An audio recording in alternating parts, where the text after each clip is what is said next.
Let me begin by saying we do not seek conflict with Communist China. We will not instigate nor seek to subjugate or humiliate. President Trump and the American people have an immense respect for the Chinese people and their civilization. But we will not be pushed out of this critical region. And we will not let our allies and partners be subordinated and intimidated. China seeks to become a hegemonic power in Asia, no doubt. It hopes to dominate and control too many parts of this vibrant and vital region. Through its massive military buildup and growing willingness to use military force to achieve its goals, including gray zone tactics and hybrid warfare, China has demonstrated that it wants to fundamentally alter the region's status quo. We cannot look away, and we cannot ignore it. China's behavior toward its neighbors and the world is a wake-up call, and an urgent one. China uses its vast and sophisticated cyber capabilities to steal technology and attack critical infrastructure in your countries and in the United States as well. These actions not only compromise our countries, but endanger the lives of our citizens. In the South China Sea, China harasses its neighbors, many of which are here in the room today. China seeks to intimidate you in your own waters. We've all seen the videos and pictures of water cannons and ship-to-ship collisions and illegal boardings at sea. We're also seeing the illegal seizing and militarizing of lands in the South China Sea. These actions reveal a lack of respect for neighbors, and they challenge sovereignty, freedom of navigation, and overflight.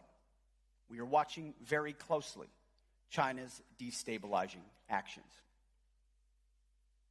And any unilateral attempt to change the status quo in the South China Sea and the First Island chain by force or coercion is unacceptable. Every day, you see it, China's military harasses Taiwan. These activities have been paired with China's rapid military modernization and buildup, including huge investments in nuclear weapons, hypersonics, and amphibious assault capabilities. It has to be clear to all that Beijing is credibly preparing to potentially use military force to alter the balance of power in the Indo-Pacific. We know, it's public, that Xi has ordered his military to be capable of invading Taiwan by 2027. The PLA is building the military needed to do it, training for it every day, and rehearsing for the real deal. Admiral Paparo has spoken very clearly about this on multiple occasions. Again, to be clear, any attempt by Communist China to conquer Taiwan by force would result in devastating consequences for the Indo-Pacific and the world. There's no reason to sugarcoat it. The threat China poses is real, and it could be imminent. We hope not, but it certainly could be. Facing these threats, we know that many countries are tempted by the idea of seeking both economic cooperation with China and defense cooperation with the United States. Now, that is a geographic necessity for many. But beware the leverage that the CCP seeks with that entanglement. Economic dependence on China only deepens their malign influence and complicates our defense decision space during times of tension. Nobody knows what China will ultimately do, but they are preparing. And therefore, we must be ready as well. Urgency and vigilance is our only option at the Department of Defense with our allies, because the United States, especially under President Trump, does not seek war. We do not seek to dominate or strangle China, to encircle or provoke. We do not seek regime change, nor will we instigate or disrespect a proud and historic culture. We will be ready, but we will not be reckless. Instead, we seek peace. But we must ensure that China cannot dominate us or our allies and partners Maintaining the status quo requires strength. That's just a rational, common sense goal that we should all be able to live with. President Trump has also said that Communist China will not invade Taiwan on his watch. So our goal is to prevent war, to make the cost too high, and peace the only option. And we will do this with a strong shield of deterrence forged together with you, America's great allies and defense partners. Together, we will show what it means to execute peace through strength.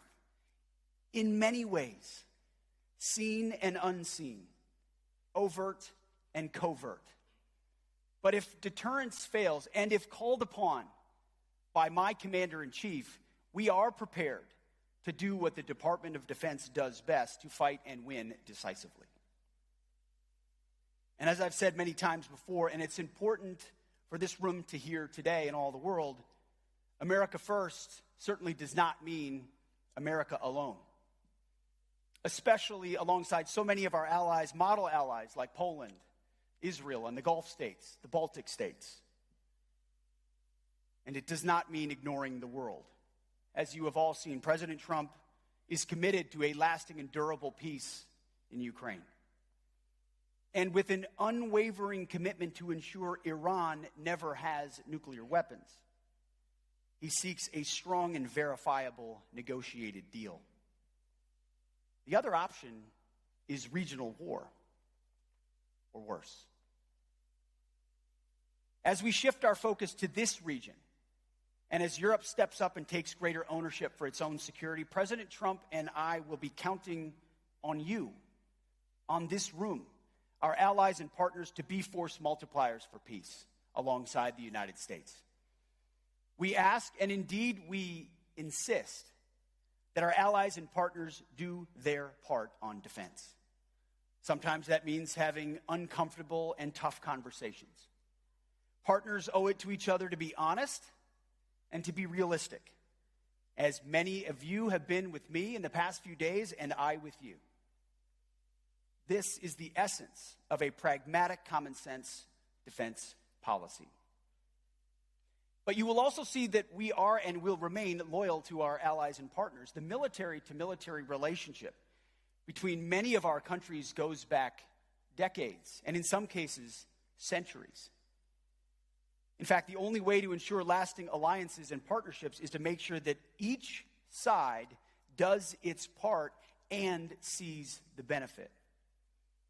We will stand with you and work alongside you to deter Chinese aggression. Each day, together, creating more and more dilemmas and complications should China want to act.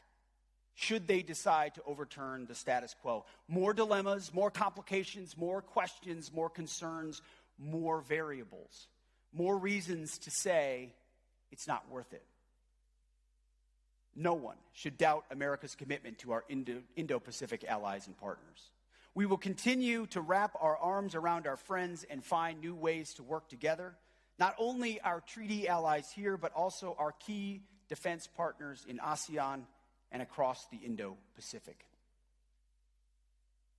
For example, look no further than to our growing defense relationship with India, where we pass new milestones by the day, from shared ventures of our defense industries to the increased operational coordination and interoperability between our two militaries. I urge all of our allies and partners to seize this moment with us. Our defense spending must reflect the dangers and threats that we face today. Because deterrence doesn't come on the cheap. Just ask the American taxpayer. Time is of the essence. We must step up and move out with urgency. And it's hard to believe a little bit, after some trips to Europe, that I'm saying this, but thanks to President Trump, Asian allies should look to countries in Europe as a newfound example. NATO members are pledging to spend 5% of their GDP on defense, even Germany. So it doesn't make sense for countries in Europe to do that while key allies in Asia spend less on defense in the face of an even more formidable threat, not to mention North Korea. Ultimately, a strong, resolute, and capable network of allies and partners is our key strategic advantage. China envies what we have together, and it sees what we can collectively bring to bear on defense. But it's up to all of us to ensure that we live up to that potential by investing.